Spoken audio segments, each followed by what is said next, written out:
அடுத்து இபாதத்திலே ஆர்வமாகுதல். இன்று இந்த சமூகம் போராடுகிறது.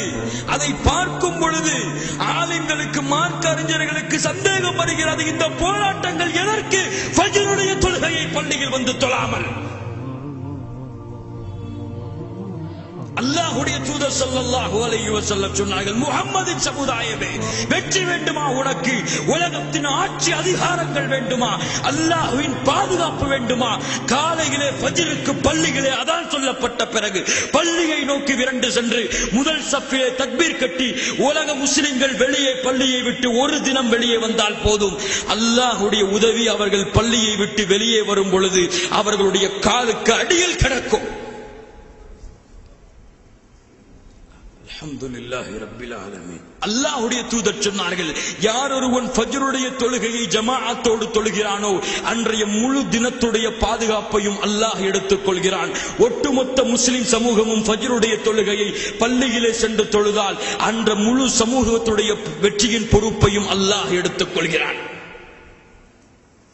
ஆனால் இன்று பார்க்கிறோம், தொழுகை இருக்காது, ஆனால் போராட்டங்கள் இருக்கும்.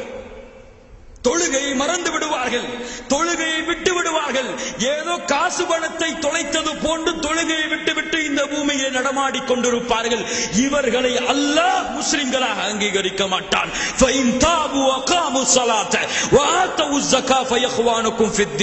யார் தொழுகையை நிறைவேற்றி ஜகாத்தை கொடுத்து ஷிர்கில் இருந்து அல்லாஹ்விடத்திலே பாவ மன்னிப்பு கேட்டார்களோ அவர்கள் தான் உங்களுடைய மார்க்க சகோதரர்கள். அல்லாஹ்வுடைய தூதர் முஹம்மது ஸல்லல்லாஹு அலைஹி வஸல்லம் சொன்னார்கள், அல்லாஹுல்லதி பைனனா வ பைனஹும் அஸ்ஸலா ஃபமன் தரக்கஹா ஃபகத் கஃபர். ஒரு முஸ்லிமுக்கும் ஒரு காஃபிருக்கும் இருக்கக்கூடிய இடைவெளி தொழுகைதான். எவன் தொழுகையை விடுகிறானோ அவன் காஃபிராகி விடுகிறான், அல்லாஹ்வுடைய மார்க்கத்தை மறுத்து விடுகிறான். சஹாபாக்கள் சொல்லுகிறார்கள், எங்களுடைய காலத்திலே எதை விடுவதையும் நாங்கள் குஃப்ராக கருத மாட்டோம், தொழுகையை விடுவதை தவிர. மார்க்க அறிஞர்கள் சொல்லுகிறார்கள், இமாம் ஷாஃபி ரஹ்மத்துல்லாஹி அலைஹியுடைய ஃபத்வா, எவன் தொழுகையை விடுகிறானோ 3 நாட்கள் அவனுக்கு அவகாசம். 3 நாளிலும் அவன் தொழுகையை எடுத்துக் கொள்ளவில்லை என்றால் 3வது நாளுடைய இரவிலே அவன் முர்த்தத், மதம் மாறியவன் என்ற அடிப்படையிலே அவனுடைய தலையை நீங்கள் வெட்டிவிட வேண்டும். அவனுக்கு முஸ்லிம் கபுர்ஸ்தானிலே இடம் கிடையாது. அவனுக்கு ஒரு முஸ்லிமான பெண்ணை திருமணம் செய்து கொடுக்க கூடாது. அவனுக்கு முஸ்லிம்களுடைய வாரிசுரிமை சட்டம் கிடையாது. அவனை இறந்து விட்டால் குளிப்பாட்ட கூடாது. சாக்கு மூட்டைகளை கட்டி தொழுகையிலே குப்பையிலே எறிந்து விட வேண்டும். அபூ ஹனீஃபா ரஹ்மத்துல்லாஹி அவர்கள் மட்டும்தான் இந்த விஷயத்தில் லேசான ஒரு சட்டத்தை சொல்லி இருக்கிறார்கள். அவன் தொழுகையை நிறைவேற்றும் வரை அவனை அடித்துக் கொண்டே இருங்கள், மரணித்தாலும் சரி. மாலிக் ரஹ்மத்துல்லாஹி அலைஹி, அஹ்மத் பின் ஹம்பல் ரஹ்மத்துல்லாஹி அலைஹி அவர்கள் எல்லோருடைய ஃபத்வாவும் 3 நாட்கள் தான் அவகாசம். 3 நாளும் தொழுகையை நிறைவேற்றவில்லை என்றால் மார்க்கத்தை விட்டு வெளியேறியவன் வெட்டிவிடுங்கள். இன்று ஜும்ஆ வாசிகளாக வாழ்ந்து கொண்டிருக்கிறார்கள் முஸ்லிம்கள். வெள்ளிக்கிழமை பார்த்தால் பள்ளிகள் இடம் இருக்காது. காலை ஃபஜ்ர் தொழுகையில் பார்த்தால் இமாமும் முஅத்தினும் நின்று கொண்டிருப்பார்கள். எத்துணை பள்ளிகளிலே இந்த காட்சியை பார்க்கிறோம்.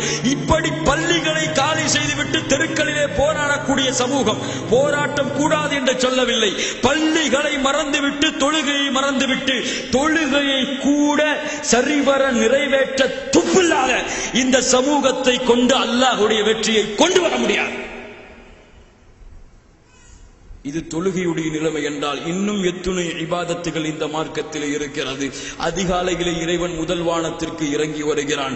யாராவது என்னிடத்திலே மன்னிப்பு கேட்பவர்கள் இருக்கிறார்களா? மன்னிக்கிறேன். யாராவது என்னிடத்திலே உதவி கேட்பவர்கள் இருக்கிறீர்களா? உதவி செய்கிறேன் என்ற அல்லாஹ்வுடைய அழைப்பை ஏற்றுக்கொள்ளாமல் உறங்கிக் கொண்டிருக்கும் முஸ்லிம்கள் இருக்கும் சமுதாயம் இது. ஒரு இபாதத்திலே முன்னேற வழிகளை தேடிக்கொள்ளாத சமுதாயம் எப்படி அல்லாஹ்வுடைய வெற்றியை நோக்கி தங்களுடைய நடைபயணத்தை மேற்கொள்ள முடியும்? சிந்தித்து பாருங்கள். உங்களுடைய சிந்தனைக்கு விடுகிறேன். சுப்ஹானல்லாஹி ரப்பில் ஆலமீன். ஆம் கண்ணியத்துக்குரியவர்களே, பள்ளிக்கு அதான் சொல்லப்படுவதற்கு முன்னதாக பள்ளியிலே சென்று அல்லாஹ்வுடைய தொழுகையை எதிர்பார்த்து வாழ்ந்த சமூகம் இது. தங்களுடைய உயிர் பிரியக்கூடிய நேரமாக இருந்தாலும் உமர் பின் கத்தாப் ரலியல்லாஹு அன்ஹு தங்களுடைய உயிர் பிரியக்கூடிய நேரத்தில் எழுப்புகிறார்கள். குடல்கள் எல்லாம் வெளியே வந்து கத்தியால் குத்தப்பட்டு கிடக்கும் பொழுது உமர் அவர்களே, தொழுகையின் நேரம் வந்து விட்டது. நஅம் நஅம் லா ஹப்ப ஃபில் இஸ்லாம் லிமன் தரக ஸலா. ஆம் ஆம், எவன் இந்த மார்க்கத்திலே தொழுகையை விடுகிறானோ அவனுக்கும் இஸ்லாமிற்கும் சம்பந்தமில்லை என்று உமர் அவர்கள் கூறிவிட்டு அந்த நேரத்திலும் தொழுகையை நிறைவேற்றினார்கள். ஏன்? இவர்கள் பார்த்து வளர்ந்த தூதர் அப்படி நிறைவேற்றினார்கள். அல்லாஹ்வுடைய தூதர் முஹம்மது ஸல்லல்லாஹு அலைஹி வஸல்லம் முடியவில்லை, எழுவதற்கு நோயுற்று இருக்கிறார்கள். 2 தோழர்களை அழைத்தார்கள். அழைத்துக் கொண்டு இருந்தார்கள், மயக்கமுற்றுக் கொண்டு இருந்தார்கள்.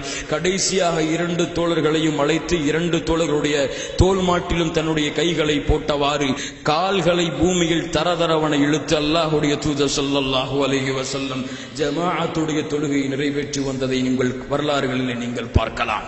அல்லாஹ்வுடைய தூதர் ஸல்லல்லாஹு அலைஹி வஸல்லம் சொன்னார்கள், ஜமாஅத் தொழுகை நடந்து கொண்டிருக்கும் பொழுது யார் தங்களுடைய வீடுகளிலே தொழுது கொள்கிறார்களோ அவர்களுடைய வீட்டை நெருப்பால் எரிக்க என் மனம் நாடுகிறது. பெண்களையும் குழந்தைகளையும் கணக்கில் கொண்டு நான் விடுகிறேன். எந்த குற்றத்திற்கு? யார் தங்களுடைய தொழுகையை பள்ளியில் அமைத்துக் கொள்ளாமல் வீடுகளில் அமைத்துக் கொள்கிறார்களோ அவர்களுக்கு. ஆனால் தொழுகை இல்லாமல் முஸ்லிம்கள் என்ற பெயரிலே இந்த சமூகம் உலா வந்து கொண்டிருக்கிறது. இந்த சமூகத்திற்கா அல்லாஹ் உதவி செய்ய வேண்டும் என் அன்பு சகோதரர்களே. இல்லா மாஷா அல்லாஹ், அல்லாஹ் பாதுகாத்த நல்ல கூட்டமும் இந்த சமுதாயத்திலே வாழ்கிறது. பள்ளிக்கு அதான் சொல்லப்படுவதற்கு முன்னதாகவே அடுத்த வக்திற்கு எப்போது பள்ளிக்கு செல்ல வேண்டும் என்று கணக்கிட்டு தங்களுடைய நேரங்களை வடித்துக் கொண்டு எந்த இடத்தில் எப்படிப்பட்ட சூழ்நிலையில் வாழ்ந்தாலும் அல்லாஹ்வுடைய தூதருடைய அல்லாஹ்வுடைய கட்டளையை நிறைவேற்றுவதற்கு ஆவலுடன் உள்ளத்திலே காத்துக் கொண்டிருக்கக்கூடிய சமூகமும் இந்த சமூகத்திலே வாழ்ந்து கொண்டிருக்கிறது. அல்லாஹ் அந்த கூட்டமாக என்னையும் உங்களையும் ஆக்குவானாக.